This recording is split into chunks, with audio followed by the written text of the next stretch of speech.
พี่น้องอีพี่ที่เท่าไรบ่จักตอนนี้เก็บอย่างเดียวพี่น้องมาเบิ่งไว้ไอ้บอยมันน้ำดวงไอ้บอยรายงานมันจะเข้ากล้องน้ำนี่มาซื้อเขาใกล้ๆนะเก็บแน่เป็นเอาประธานมองได้จะผ่าเด้อบอลนะชูมือเป็นคนเก็บแม่ชูมือมองนี่เจ้านั่นจะหลบเข้ามาเขาก็ให้เก็บแน่หุ่นกันเลยจะผ่าได้ก่อนถ่ายคลิปมาเร็วๆมาเร็วๆเจ้าเหรอ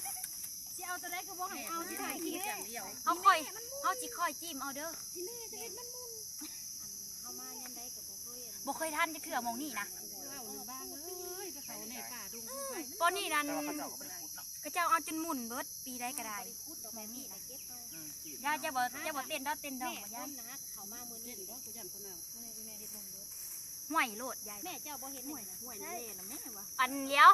แม่มีบ่ห่วยเราห่วยหรอนางไข่กับห่วยคันห่วยได้คันห่วยจะแล่นอยู่ได้วะมาเนี่ยมีแต่แนวนี้นะมาเล่มเอาแต่ว่าไม่เล่นยันคนเล่นมาเด้เอาเฮาเอิ้นอีผ้าเด้เอาคงถามยายอันน่ะคือบ่แม่พาอยู่น้ำหลานเขาอยู่นำกัน3คนบ่แม่มาถามยายแดงน่ะยายแดงก็บ่เห็นห้องสนั่นวันไปนี่แล้วมันมาฮะมันความห่วยมากน้องดาวน่ะตากายถ่ายไว้เบิ่งนี่เอ้าเขาเก็บได้จังเลยพี่น้องไม่ดีนะก็เลยบอกลุงบอยกับใครจะมาเนาะฉันเลยบริคิดเกือบเด้เนาะ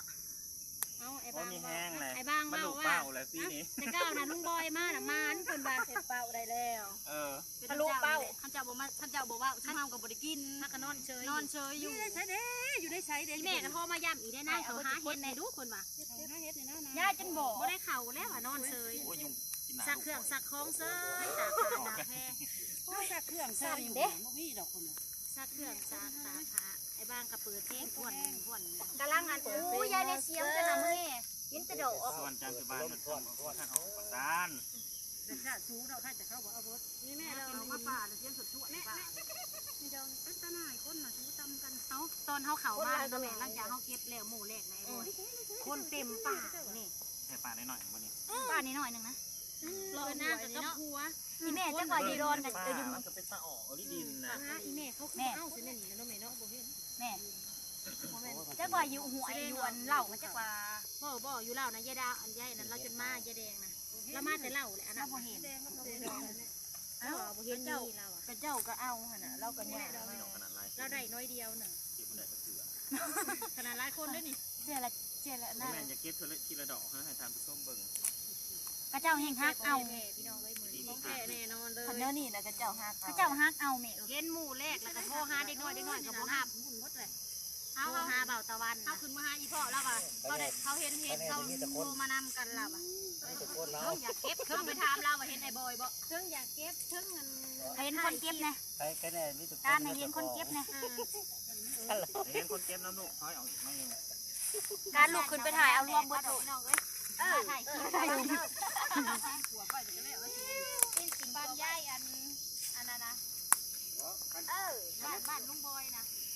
เอาตีนกินกว่าไปเด้อเก็บแล้วจังข่ายพี่น้องเลยคนมามันอยู่บนท่านมันอยู่ในกระตาแล้วเขาเบิ่งเขากระเบิ่งมือเจ้านี่แล้วว่าตอนเย็นนั่นนั่นแล้วว่ากองดูที่ลึกอันนี้เขาเก็บมาถือ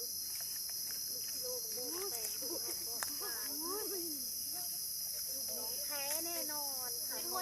ยองไปนั่งนะเอาเสือมาหนาเอาแบบยงดินมันเป็นต่อได้เอาเก็บได้ไง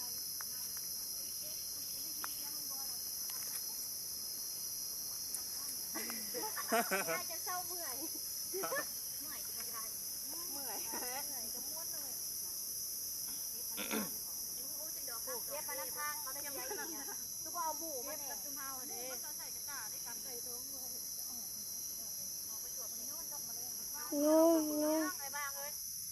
ที่นอนมันเห็นยังขนาดนี้แหละมันต้องขอแน่ๆมันอุ้ยฐานนั่งมันสอนยังแหละตอนนี้กูกับที่โพสลงเฟซให้มันเต็มไปเลยมือนี้นะที่โพสยังเราจะเขียนลงเฟซเรือมกเรือใจแห้งเจ้าโลย่างก็ท่านเรือได้อีกนานกันนะเฮ็ดนะกับป้าเนี่ยนี่นะคุณนะโดนน้ำมันจะเกี่ยวจะพัวมาจะเกี่ยวหญ้าเขาเนี่ยเขาไม่หมู่คนนะโอ้เห็นอยู่ไอ้บางขี่รถเข้าไปเศร้านี่กำลังพูดเศร้าว่ากระเจ้าบุเรนปันไดแม่บุเรนเอามันเกี่ยวแม่อันนี้มันนี่ก็เกือบเดียว มันหากระโพดเนาะแต่เศร้ามันได้ละนั่นจ้ะเขามาแต่เศร้านะเขาเป็นผู้ใหญ่เด้อ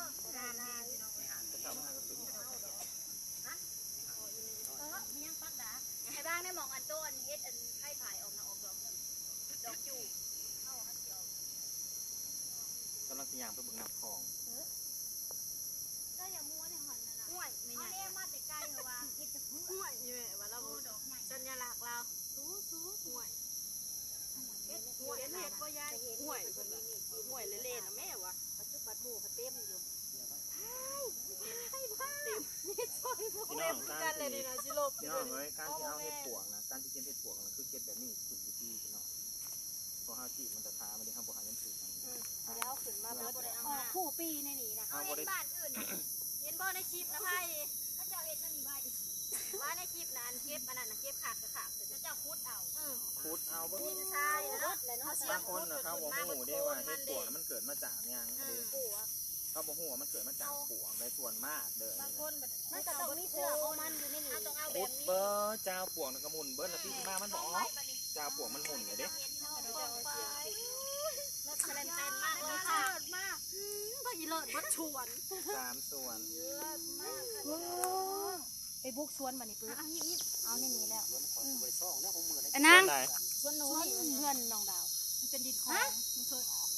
พร้อมค่ะ โอ้ยไม่ไหว แต่ยุงมันเยอะกว่านี้มาก ทั้งวันทั้ง ไม่กลัว เขาก็ว่าอยู่แม่ต้องเอาข้าเจ้านั่น แม่จับ เขาเอาแล้วเขาได้ที่หาดอกนะหา ที่ มา มา ไม่ใช่อีก บ้า บัด น นี้ มันก็ออกอีกหรือว่ารอบหนานี่มันก็จะออกอีก ตลอดออกเฮ็ดปวกปีเฮ็ดปวกน้อยเฮ็ดปวกใหญ่ออกบัดในนี่นะ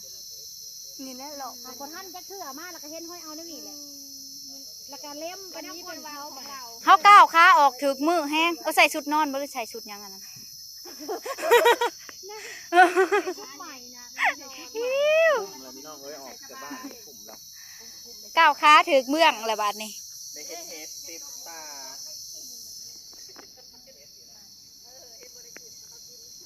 ไพ่ใหม่ก็ออกเลยเนาะ จะไปจับจับ จักว่ามันออกอีกบ่จักว่ะเก็บกับบ่เบิดพวกนี่ ที่มันดอกด้วยบ่แม่นยังเลยพี่น้องมันพันใหญ่ มันหากเกิดนี่เด้ดอกมันใหญ่ ถ้ามันใหญ่ ท่านมันใหญ่หูผูซ้ำนี่ก็ใหญ่เนาะ เฮ็ดปวกปี นี่เด็กคุณพี่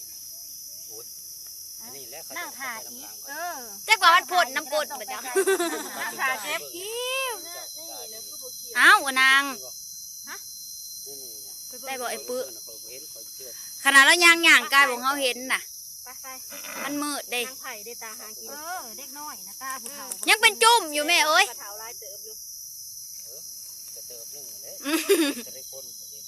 แต่อยากหน่ายลิย่างมาเขาว่าเฮ็ดจักเพือกอยู่นี่หั่นนะ แต่ตัวจูมแล้วก็บอกห้ามเห็นบอกตัวจูมนะประเทศไทยได้เห็นนะตัวจูมนะไผ่ ต่ออีพีหน้าจ้าโอ้ตายไม่คนต่ออีพีหน้าเด้อพี่น้องเด้อ ข้าเจ้านี้มาแล้วข้าเจ้าย่านทีมงาน แตกจุด หมู่เมื่อมาแล้วเนื้อแต่ชุ่มเท้าเนื้อกันสุดแท้คุณมาแล้วมักลายเนี่ยข้าเจ้าไป ๆจักแล้แม่กะเจ้าบ่ปากแม่กะเจ้าเก็บเห็ดบ่ คุณแม่จะคือได้เฮา สู้เอาอยู่หั่นแหละติ จะเบิ่งเลยบอกให้บางเราเดี๋ยว ตามไปเบิ่งไป จ้าไปเบิ่ง จะอ่อนเด็ก เคลียร์เบิ่งอีกแน่เด้อ จะอ่อนแล้วจะอ่อนนี้เห็ดยังหนานะ เคลียร์หาเฮ็ด คุณพี่กำลังทำการ เอาเฮ็ดเมื่อกระเต็มกระตาพี่น้องเอ้ย อ่ะนางอันนี้ นี่เฮ็ดนะงามเห็นมันเป็นดินอันเข้มคลองพี่น้องเห็นว่าสิบ่มีทีเฮาพี่น้องป้องป่าเห็นว่าก ะเจ้าข้าว ใช่ลูกนี่ดิมันก็น้อยตอนก็จะเอานี่มาเฮาก็ใหญ่ตื่นขึ้นมาเติบนึง อืม นี่เห็นบ่ มันใหญ่ไวกว่าไว ใหญ่ไว้ก็ไว้เลยสินั่งเผาเอา เฮ็ดเขาก็บ่เฮ็ดคอนเทนต์แบบนอนเผาอะบ่ นอนเผาบ่ได้ดอกเฮ็ดก็จัดสั่นสิคนหลายก็หลายเด้อ